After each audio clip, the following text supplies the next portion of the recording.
bacaan sholat semua? Bu, Pak, udah paham benar itu bacaan sholat semua? Belum. Nah, ya jujur aja. Saya tidak kurangi nilainya. Insya Allah malaikat juga tidak kurangi nilai ngaji kita hari ini. Tetap. Ya coba tanya, sudah pahamkah kita di dalam bacaan sholat semua? Kalau udah paham, alhamdulillah, terus pahami. Kalau belum paham, murojaah. Coba lihat lagi itu terjemahan dalam sholat. Nggak apa-apa, walaupun udah tua juga nggak apa-apa. Untuk memperbaiki kekurangan kita, memang seharusnya demikian. Kalau bukan kita sendiri yang memulai, bukan kita sendiri yang mau memperbaiki, orang lain nggak bisa memperbaiki. Itu hal yang sifatnya pribadi. Ya, hal yang sifatnya pribadi. Jadi ayo, saya anjurkan melalui pelajaran hari ini, buka kembali bacaan-bacaan sholat. Kalau kita belum paham, pahami sampai hafal betul, sampai paham betul. Itu dari sisi bacaan sholat. Ya.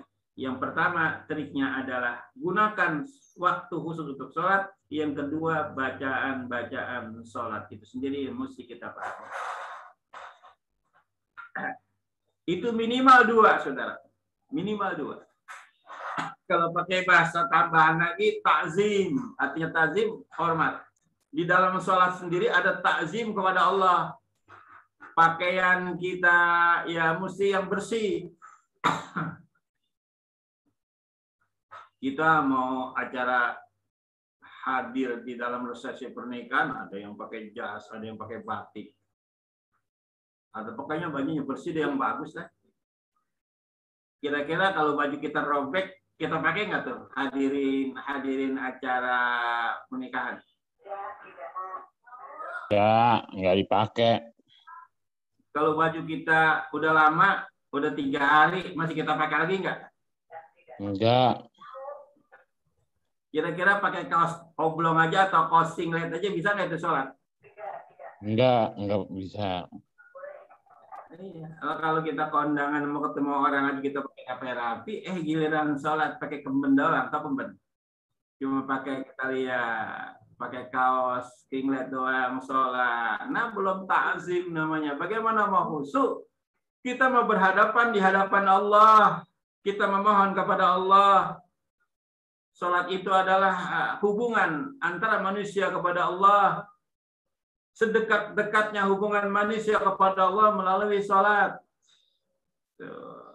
Jadi ta'zim yang ketiga artinya supaya kita khusyuk, supaya kita enak berdiri di hadapan Allah, sempurnakanlah pakaian kita yang baik, yang bersih, minimal bersih. Adapun warna batik itu semua tidak menjadi syarat utama. Namun ketentuan warna yang paling baik adalah warna putih. Ya, ini kadang-kadang ibu-ibu bosen warna putih sholat, beli mukena, warnanya biru, merah, kuning, ada yang kembang-kembang, Ibu. Iya betul, Bro. Kadang kita kalau dapat hadiah kan ya warnanya warna apa aja. Kalau nggak dipakai kan nggak enak, Bro. Iya, pakai lah. Tapi kalau kita mau beli sendiri, ya itu udah terlanjur ya. Karena orang hadiahkan kita, pakai. Tapi kalau kita mau beliin orang atau buat kita sendiri, yang kita sudah belajar seperti ini, belilah yang warna. Nah, itu sebab itu simbol, Bu.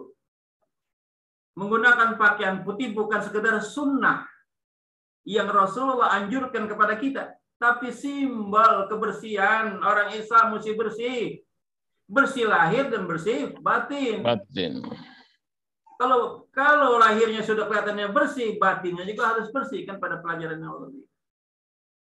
Nah, ini yang perlu kita pahami, namanya paham. Ya.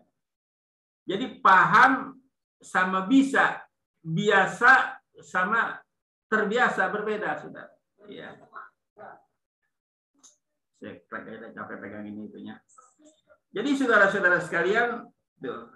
Jadi ini masih kita bicara 3 aja dulu dah. Jadi arahan, trik agar kita sholat bisa sudah 3 dicatat.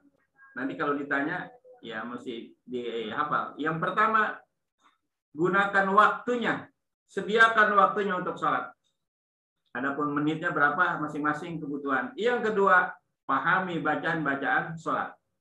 Yang ketiga, ada takzim di dalamnya. Minimal 3 aja dulu. Kalau itu sudah kita bisa pergunakan 3 macam itu, insya Allah kita sudah mengarah kepada sebelum tentu khusyuk, sudah mengarah. Tuh. Nah, syaratnya agar bisa khusyuk tadi ini syarat. Di luar itu, sebelum kita melakukan sholat, ada doa-doa. Ini, jadi sebelum nih, kalau udah sholat tadi itu, sebelumnya adalah ada doa-doa. Doa-doa sebelum kita takbir. Yang sudah saya sampaikan lagi, apa doanya? Insya Allah apa? Ada ta'awuz macam-macam. Ada a'udzubillahi minasyaitonirrajim. Ya, ada a'udzubillahil azim wa biwajhil karim minasyaitonirrajim. Banyak ta'awuz yang sudah saya sampaikan pelajaran yang lalu. Nah, untuk ta'awuz di dalam salat, ada yang hafal apa yang dibaca? Ada guru, ada. Bismillahirrahmanirrahim. Rabbi a'udzubika min hamazati syayatin wa a'udzubika rabbi ayahdurun. Gitu guru. Rabbi a'udzubika min hamazati syayatin wa a'udzubika rabbi ayahdurun. Itu yang kita baca pada saat kita akan takbiratul. Kalau belum bisa, a'udzubillahi minasyaitonirrajim. Belum bisa itu belum apa. Tapi usahakan itu dicari doanya. Diminta nanti di sini dikasih sama teman-teman, udah ada yang bisa banyak. Itu taus sama kalau sarapan apa yang kira-kira enak pagi-pagi ya. Bisa macam-macam. Ya. Mau gemblong, mau nasi uduk, nasi goreng pakai daun tablo dan lain sebagainya. Ya. Tapi kan umumnya orang Betawi kalau sarapan nasi Uduk. Ya, itu umumnya begitu. Jadi yang lebih tepat, kalau maksudnya lebih tepat, tahu di dalam sholat atau kita melakukan sholat, Rabbi a'udzubika min hamazati syayatin. Kalau kita mau baca Quran, A'udzubillahi minasyaitonirrajim. kalau kita mau tidur ketakutan atau kita mau jalan malam ketakutan, baik ketakutan ada kuntil beranak atau kena ketakutan begal dan sebagainya, apa doanya? Ta'awuznya? A'udzubika kalimatillahi tammati min syarri ma khalaq. Nah, itu yang belum hafal, ini coba tuh. Jadi ta'awuz itu macam-macam. Penempatannya, saya ingin menempatkan bacaan itu sesuai dengan tempatnya. Saya selalu berusaha untuk memberikan pelajaran sedetail itu, menempatkan doa-doa, menempatkan bacaan sesuai pada tempatnya. Jadi nggak salah lagi. Sama ketika saya memberikan pisau kepada seorang sesuai dengan kebutuhannya. Pak Ustadz, saya mau motong kambing, ya golok dong atau pisau yang tajam. Saya mengiris bawang, masa saya kasih golok yang buat potong kambing? Ya Bu, mau ngiris bawang ada kasih golok yang buat potong kambing, bisa Bu? Bisa sih, tapi ngeri. Salah-salah jari yang putus lagi. Gitu. Jadi disesuaikan. Begitu juga doa. Sama azan juga kan ada tiap hari. Ada azan untuk sholat panggilan. Kalau azan buat bayi, apa maknanya baru lahir, ada perintahnya. Kalau azan ketika di kuburan nyolat jenazah, apa maksudnya? Kalau azan ketika ada mau berangkat pergi jauh, musafir, apakah karena umroh, haji umumnya kan pakai azan, apa maksudnya? Jangan memahami azan cuma satu doang buat sholat. Ketika mendengar ada orang azan di tempat tadi, wah nggak ada itu bid'ah semua. Sholat hanya untuk panggil azan, masa orang mati disuruh sholat, dia udah mati, nggak wajib dia sholat. Nah karena kurang paham. Nah ini saudara-saudara, jadi Ta'lim Rangkas Salim insya Allah akan mencerahkan semua pelajaran-pelajaran yang umumnya di masyarakat supaya kita cerah, supaya kita gamblang. Jadi lalai itu artinya lupa. Atau yang kedua, lalai di dalam sholat ada ingatan-ingatan yang lain. Lagi sholat terlintas, iya nanti mau pergi ya. Jam berapa berangkat ya? Siapa-siapa yang mengikut ya? Padahal lagi itu lalai. Jadi lalai itu banyak pengertiannya. Lupa di dalam sholat, berapa rakaat baru sadar. Nah, mestinya ketika kita sholat ada lintasan, buru-buru kembalikan lagi. Ya, kembali lagi kita luruskan. Kayak kita bawa mobil, ketika setirnya mengarah ke kiri, luruskan. Mengarah ke kanan, luruskan. Gitu caranya. Jadi ketika ada ingatan lintasan-lintasan yang ada dalam hati kita, di luar bacaan sholat, di luar aturan sholat, segera kita luruskan kembali. Wala takum minal ghafilin, jangan engkau jadi orang yang lalai. Kemudian dalil yang ketiga, firman Allah, la taqrabus shalah. An-Nisa 43. Janganlah engkau dekati sholat wa antum sukara, sedang engkau dalam keadaan mabuk. Hatta ta'lamu ma taqulun, sehingga engkau mengetahui apa yang kau katakan. Jadi orang mabuk, orang yang tidak tahu apa yang dikatakan. Ngomong sendiri, begitu selesai kita tanya nggak tahu apa. Ayat ini turun kalau dalam sejarah ketika Sayyidina Umar radhiyallahu anhu memimpin sholat, ya pernah Sayyidina Umar di satu tempat memimpin sholat.